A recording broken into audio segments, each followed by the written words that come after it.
Hi, I'm Ross Porter, and I had the very great privilege of working at WKY Radio and Television between 1960 and 1966. I grew up in Shawnee, which was about 40 miles east of Oklahoma City, and I think when I was about 8 years old, I made the decision that I wanted to be a sports announcer. My dad was a great sports fan, and they tell the story of him putting me up on his knee at the breakfast table when I was like 4 and 5 years old and reading me the sports page. So I was ready for sports, and at the age of 14, because I lived in a small town like Shawnee, I got an opportunity to work on the local radio station there. That led me to doing high school football, high school basketball, and minor league baseball beginning at the age of 15. I graduated from high school at 16, but I got a lot of experience, and the irony was that the minor league team in Shawnee was a farm club of the Los Angeles Dodgers. Little did I realize at the time I would later work for the Dodgers for 28 seasons. Anyway, I went on to the University of Oklahoma, and at that time I got on the student radio station, did some work. I did some work in the sports information office, and I think the first time I ever had contact with WKY was in the fall of 1957. My dad had gone to school at the University of Pittsburgh, and that year, OU's football team opened against Pitt at Pittsburgh Stadium. And so he said, let's go to Pittsburgh and do the game. Through my connections at OU, I found out that Channel 4, WKY-TV, was going to announce that football game, and they needed a spotter. Now, if you're not familiar with the word spotter, that means you find somebody to sit in the booth next to the announcers and identify the people who are involved in each play. Whether this guy made the tackle, that guy ran the ball, this guy caught the ball, helped the announcer. And the announcers at that time on WKY television, Bill Fountain did the play-by-play, and Danny Williams did the color. The director of that game was Joe Jerkins, who was the program director at WKY television. Joe and I formed a good friendship over the years, and I thought he was instrumental in eventually helping me get a job at the stations. Anyway, I got out of OU. I auditioned because I heard WKY Radio News was looking for another staff member. And luckily enough, I was chosen to move in under Bob Flournoy, who was then the news director, and worked with such stalwarts as Charles Parker and Larry Gaffney, among others. I did not get my first television break at the station, and at that time you have to remember the radio station was upstairs, the television station was downstairs in the same building out on Britton Road. But finally in the summer of 1960, maybe 6 or 7 months after I got started on radio, I was given an opportunity, and I think by Joe again, to fill in for Danny Williams on the Saturday night wrestling show on Channel 4. They set up a wrestling arena downstairs in the studio. Danny went on vacation, and for 2 Saturday nights, that was my introduction to television. A few months later, they were looking for a play-by-play announcer to do the OU football playback show, which was a Sunday afternoon show coupled with the Coach Bud Wilkinson show at that time. And what you did was you just repeated each play of the previous day's game. And I won that audition and did the OU football playback show for the next, through 1966. Finally, a few weeks or a few months after that, they asked me if I would like to do the sports on the 10 o'clock news on Channel 4. And of course, that was a big promotion and a big thrill for me. And that just led to some great opportunities and some terrific associations with people who were outstanding and who helped me along the way. I remember in 1964, the WKY Radio News staff decided to send 2 people to the political conventions. Bob Flournoy, who was the boss, went to the Republican convention in San Francisco, and they let me go to Atlantic City to cover the Democratic National Convention. I was on television for several years on Channel 4, 10 o'clock every night, Monday through Friday. It's the only sports that was being done. It was the first time I really had been able to do sports, and it was a great, great boost to me. It became a terrific opportunity for me to show what I could do on the air. And the result was that when I was 24 years old, I was voted by my peers as the Sportscaster of the Year in Oklahoma. I repeated the next year. And along the way, it was just tremendous, the things I was able to do. A couple of humorous moments occurred in my television career. I remember on Saturday afternoons in the fall, I would host a 15-minute college football scoreboard show on Channel 4. And the idea was that during the show, since Coca-Cola was sponsoring it, they put a Coca-Cola machine out on the stage. And at some particular point in the show, I would walk over, and I think I put a dime in the machine to have the Coca-Cola come out. And then I'd pick up the Coca-Cola, take a swig or two, say how outstanding Coca-Cola was, and you should go buy it. One Saturday afternoon, I put the dime in, and nothing came down the chute. And here I was. That's what you know when you have live television, you have to ad-lib. So I said, hey, apparently the Coca-Colas have been taken by everybody else. I didn't get mine today, but please go out and buy your Coca-Cola. The other humorous, I guess you could call it, moment on television for me occurred one night when I was in the midst of the 10 o'clock sports report, and all of a sudden I felt a fly on my face, and the fly went all around my face.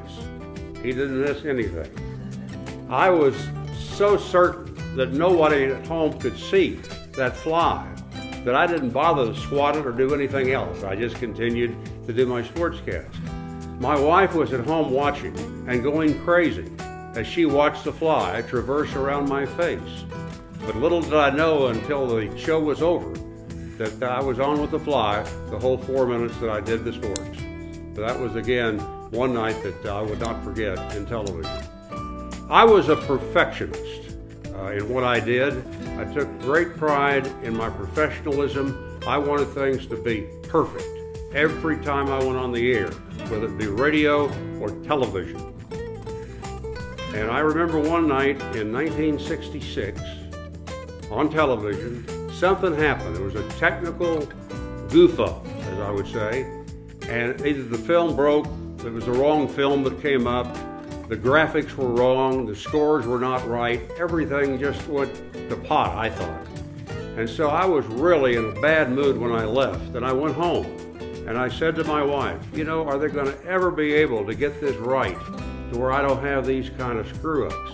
And she said to me, if you don't like where you are, why don't you look around at someplace else? Well, that did it. I got on the phone. A very outstanding news film cameraman, Houston Hall, had worked with me at WKY Television, and he was promoted to NBC Los Angeles and became and still was one of the outstanding news film cameramen for years to come. So one day I picked up the phone and I called Houston. And I said, Houston, are they looking for a sportsman out there? He said, let me check and I'll call you back.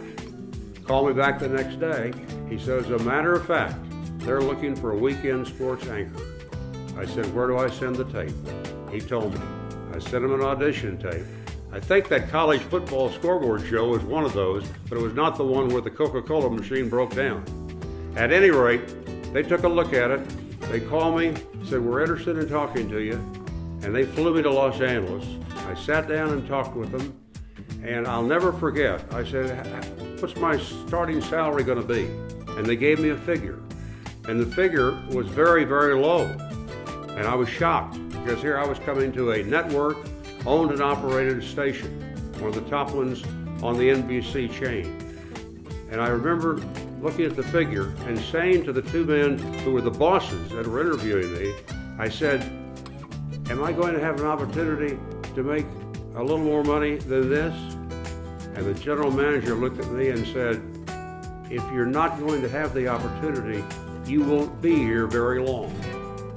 When I think about the OU football playback show, I recall the Sunday afternoons that I did those shows during the fall, and the fact that while Johnny Shannon, the great news photographer at Channel 4, would put together the film of the previous day's game, and what we did was on that show was to play every play, and I announced it as if it were play-by-play. While Johnny was doing that, Bud Wilkinson Howard Newman, who was the host of his show, and I would sit upstairs in an office and watch the pros in action. And Howard and Bud loved that. One of them would bring cigars and pass them out. I didn't smoke, but I was able to get through their smoking. And we had some great chats at that time, and it was great to work with Bud. I'd been on the sports information staff of the fabulous Harold Keith in Norman during my days at OU, and Harold was the one who allowed me to do so many things, including writing the game preview for the program that was sold at the turnstiles at Owen Field the day that Notre Dame snapped OU's record, and it's still a record, 47-game winning streak. And I remember that day, OU was an 18-point favorite. Notre Dame came in, it was 0-0 with 5 minutes to go. Notre Dame scored a touchdown and won that game 7-0. Mr. Keith that day had also assigned me the duties of doing the commentary, but doing the interviews with the players in the Notre Dame dressing room after the game was over. I was to get the quotes, take it back to the press box. They'd be distributed to all the writers and media members. And I remember leaving the press box a few minutes before the end of the game to make my way across the stadium to the Notre Dame dressing room. And I got over there, and just a few minutes after that, the game ended, and Notre Dame won 7-0. And I'll never forget that gun went off and OU had lost. The first time they'd lost a game in 5 years. Think about that, 5 years. And the stadium, 55,000 packed, was silent. I think you could have heard a pin drop. It was that silent. And suddenly the public address announcer came on and said, "If this team has brought you any enjoyment over the last 5 years, please let it be known now." And with that, probably 54,500 people got up and gave the Sooners a standing ovation as they left the field. But those were great days, and I think back to what Bud Wilkinson and that staff accomplished. I don't think that record will ever be broken. How can you go 5 years in college football without losing a game? When I did the television sports on the 10 o'clock news at Channel 4 in Oklahoma City, teleprompters were really not in service yet. And I had a script under me, but I pretty much memorized my script, and people said, "Well, he must have had cue cards." No, I didn't have any cue cards either. But I had written the script, and so I knew the order of the script. And for scores and so on, they would cut away to visuals, to graphics and so on, and I'd be off camera, and it worked fine.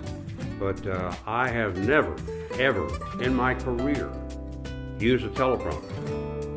One of the reasons was that for so many years, my eyesight was not that good. And finally, I got cataract surgery, and this became much better. But I never did use a teleprompter in my television career. But the whole business changed, and how it changed was it went from film to videotape. And when I was at Channel 4, I remember many nights that I would stand over behind the film editor and tell him what I wanted taken out and put into the film that would go on the air behind me, whether it be game action, an interview, whatever it was. And I was a one-man gang. I never forget that. I think about it these days. So many of these local sportscasters have 3 and 4 people helping them as producers during the day, and they put it all together, and the sportscaster walks in 30 minutes before the show and says, "Give me the script," and then goes home 5 minutes after it's all over. I thought, they got it made. I never had that luxury, but it was part of growing up and being in the business and knowing the business, and I think overall it really helped me. I know it helped me to have as many journalism courses as I had at OU, because throughout my career, I wrote my script. Nobody ever wrote a script for me in all the years I've been in the business. And I think that helped tremendously for me to be able to put my thoughts and my words on paper and have it there, even though I didn't necessarily read everything that I wrote. I'll be forever grateful to the people in Oklahoma City who allowed me to show my talent on the air radio and television, but in television especially, because it was an opportunity for me to be able to express myself. I had gained that confidence as a youngster on the Oklahoma City station. I was there 6 years. When I left Oklahoma City, I was still 27 years old. But I felt a great deal of confidence when I came to Los Angeles, even though I was in a major market with millions of people as possible viewers every night. I just felt that confidence, and I think that my background in Oklahoma had much to do with that. And I'll be forever grateful for doing that. The other thing was that when I came out to NBC in Los Angeles, it opened doors for me to do not only football, but to do basketball, and then later it set up my baseball career. I did the NFL on NBC for 7 years while I was on Channel 4 in Los Angeles. I did college basketball for about 20 years while I was with not only the Dodgers, but even after the Dodger years. And that was a big boost, to be able to do the play-by-play of one of the great basketball dynasties in America, UNLV. They won a national championship during my run. The Dodgers, for whom I was with 28 years, won 2 world championships in my time with them. And so I'm very proud to say that I have 3 championship rings, 2 World Series championship rings, and the NCAA basketball championship ring. And the last I heard, I believe I'm the only announcer who ever was able to broadcast the games of both a World Series champion and an NCAA basketball champion.